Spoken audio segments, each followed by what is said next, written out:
Amis prométhéistes, bonjour, j'espère que vous allez bien et que vous êtes en pleine forme. Ce mois-ci, j'ai décidé de démarrer un défi qui arrive bientôt à sa fin, pour vous proposer en fait des vidéos très courtes avec des quiz de questions pour que vous puissiez vous préparer au mieux à l'examen PMP. Vous êtes prêts les amis? Allez, c'est parti, générique.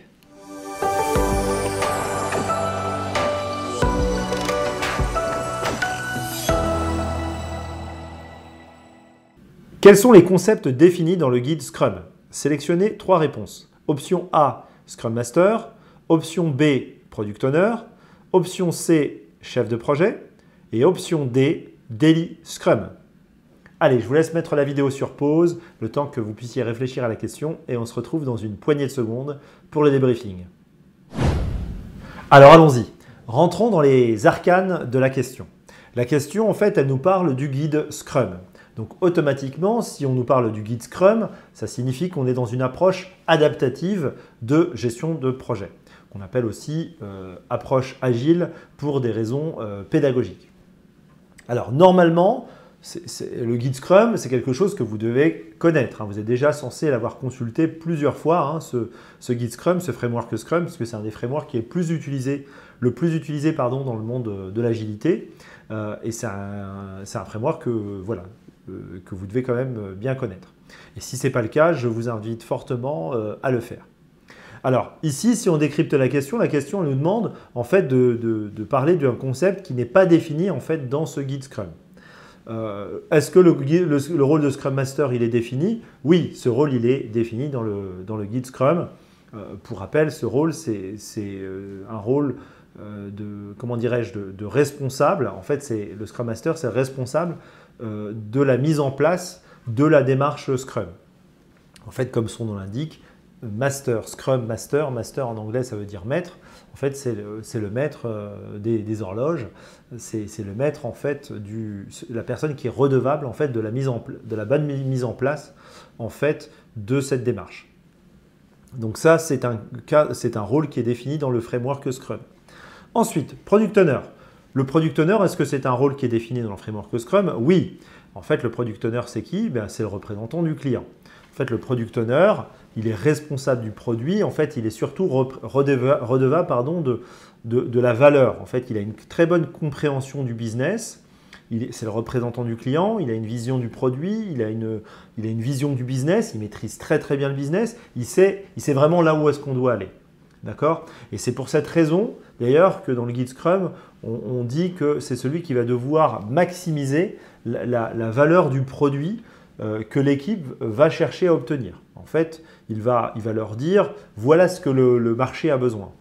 Voilà en quoi en fait cette application mobile va apporter de la valeur et se distinguer de ses concurrents. Et en fait, après, derrière, l'équipe, elle va travailler sur la technicité de ce qu'il y a à faire pour pouvoir maximiser cette valeur.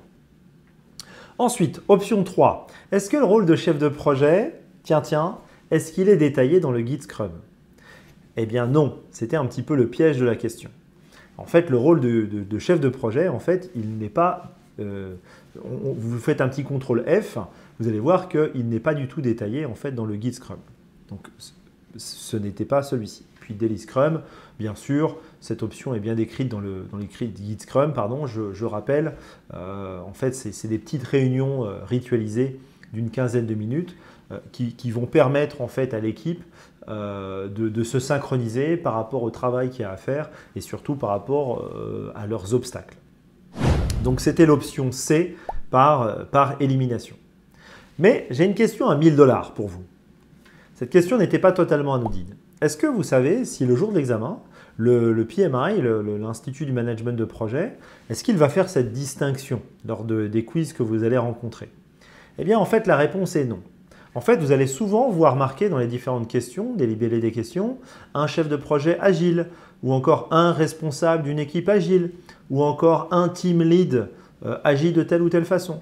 Dites-vous qu'en fait, c'est la même chose. À partir du moment où on parle d'une équipe agile, dites-vous que la personne qui va être au centre, le chef d'orchestre, il va agir un petit peu comme un Scrum Master. Ce n'est pas tout à fait la même posture.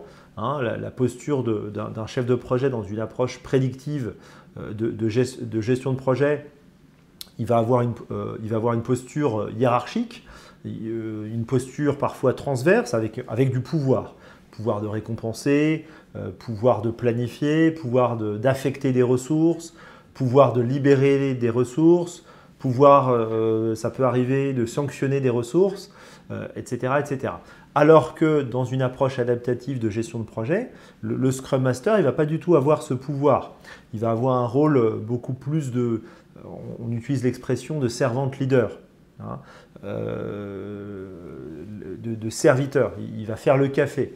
Il va faire le café au sens propre comme au sens figuré.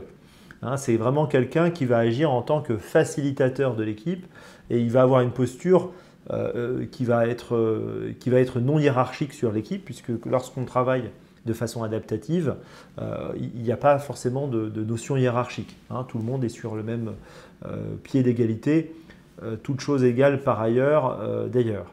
Je referme rapidement la parenthèse parce que j'ouvre une petite boîte de Pandore. Là.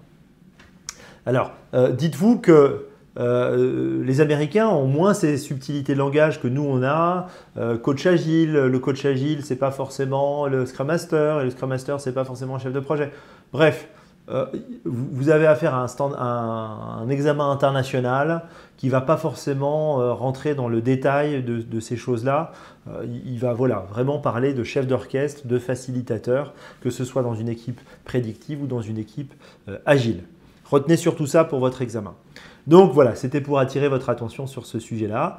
C'était donc, vous l'aurez compris, l'option C. Voilà les amis. Surtout si vous n'avez pas eu juste, pas d'inquiétude.